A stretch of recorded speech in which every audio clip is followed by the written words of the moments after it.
In the 1936 Berlin Olympics, Jesse Owens' gold medal winning performances took a stand against Hitler's ideals in Nazi Germany by showing that Adolf Hitler's ideas of Aryan superiority over African Americans or any other race were false.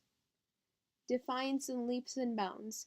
Jesse Owens in the 1936 Berlin Olympics.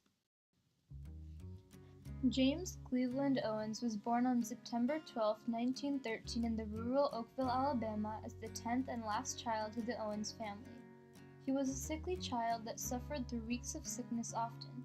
Because the Owens family were only sharecroppers, they did not have enough money to buy him medicine or to get him any treatment.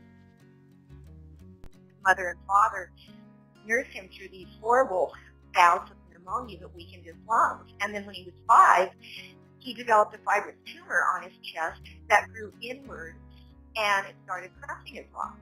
And his mother, to save his life, cauterized the kitchen knife on the wood stove and cut out that tumor. James Cleveland, JC for short, was only named Jesse after his family moved to Cleveland, Ohio. His teacher in Cleveland heard JC as Jesse due to his accent. This name would later go down in history as one of the fastest men of all time. Grade school in Cleveland, Ohio. First time in my life I'd ever been to a mixed school, and when I came from Alabama, being rather shy, and the lady asked me my name, and I told her JC, and real fast, and she says, Jesse. I said, no, ma'am. I said, JC. She says, well, your name is Jesse Owens, isn't it? I says, yes, ma'am. And it's been Jesse Owens ever since. Jesse attended Bolton Elementary School, and during his time at Fairmount Junior High School, his running talent was discovered by his first coach, Charles Riley. And Charles Riley saw something in Jesse, and he mentored Jesse not just in athletics or in track, but in manhood, and went out of his way for Jesse. Jesse couldn't practice after school because he had to work to help his family. So Charles Riley met him before school, and they practiced before school. When Charles Riley saw that Jesse was running in a distracted manner, looking at his competitors and thereby missing the win, he took him to a horse race track and showed him how the horses run, looking straight ahead, not looking to the right or left. Charles coaches Jesse throughout his high school years, and he continues to improve until he finally qualifies for the Olympic track and field tryouts. The first time around, Jesse fails to make the Olympic team. It isn't until after he enters college that he finally reaches his goal. After graduating, Jesse attended Ohio State University.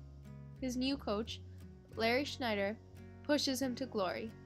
On May 25, 1935, Jesse broke 3 world records and tied a 4th in his total span of 45 minutes.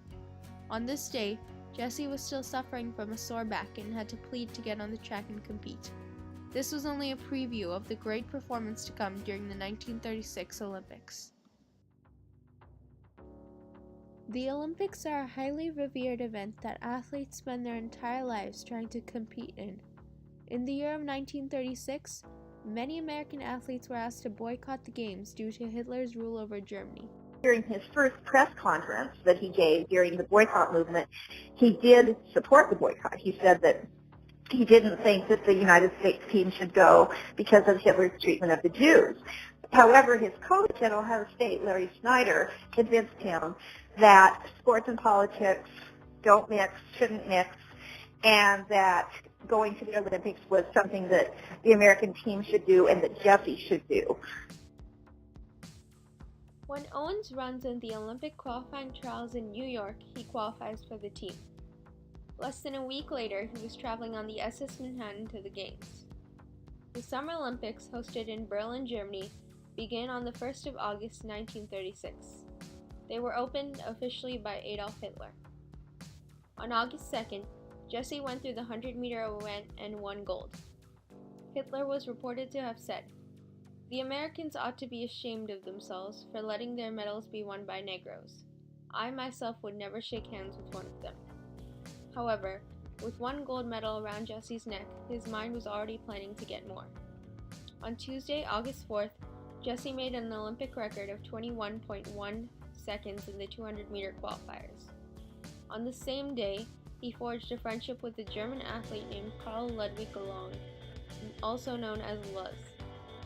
Luz's sportsmanship and encouragement helped Jesse qualify for the long jump event after he failed the first 2 out of 3 tries. Luz and Jesse both competed for the gold medal in the actual event, and after Jesse exceeded 26 feet, Luz could not beat him. On that day, Jesse set a new Olympic record of 26 feet and 5.5 inches, and won his second gold medal in the Games. Luz was the first to congratulate Jesse, with Hitler watching them both. The two Olympians were defying the expectations that Hitler had set, and Jesse's victory only further served to prove him wrong. Although Jesse's performances in the first 2 events were impressive, it is his performance in the 200-meter run that left everyone astonished. Jesse broke all records while running under poor conditions and on a rain-soaked track.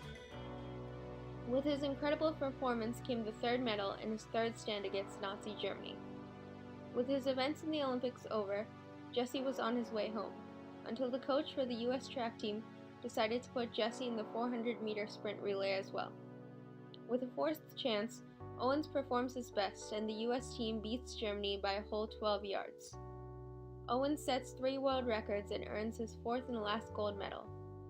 Germany still wins the most overall medals, but the United States comes second, largely due to the track and field events.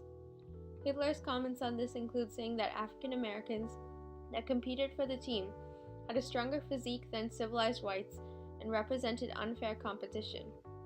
He made a note about excluding them from further games because of it.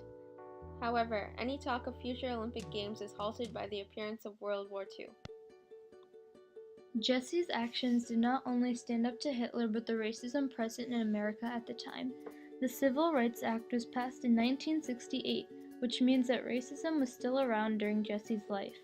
People of color, such as Jesse, were still discriminated against, and the fact that Jesse was representing America as a colored person bothered many people, especially the people in the South.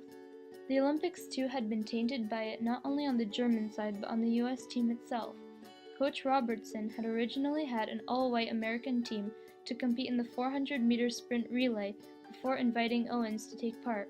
He claimed to have been wanting only the best runners in the team, but Metcalf and Tolan, the 2 best sprinters who were of color, had been excluded. Before the Olympics, Jesse received a letter from Walter White expressing his condolences that Owens had to compete for a country that still treated a person of color with the amount of disdain they did. By going to the Olympics, Jesse's actions not only showed that Aryans were not the superior race, but that a colored person could bring Olympics glory to America and could perform just as well as any other non-colored athlete. Jesse's story doesn't end at the 1936 Berlin Olympics, but the Games were arguably one of Jesse's biggest contributions to the world. He took a stand against the racial beliefs in the midst of Aryan dominancy, and showed the world that everyone was equal no matter their appearance. His contradiction to Hitler was defiant yet cordial, and he made the first move to diminish racism by taking a stand against those who insisted on placing boundaries on those of color. He also stood up to the Americans who claimed that those of color were inferior to those without it, by representing America as a colored person. James Cleveland Owens forever left his mark on the world, both in sports and world history. His stand against Hitler and his stand against the beliefs of his own people have changed our world and impacted us all far more than we can ever believe.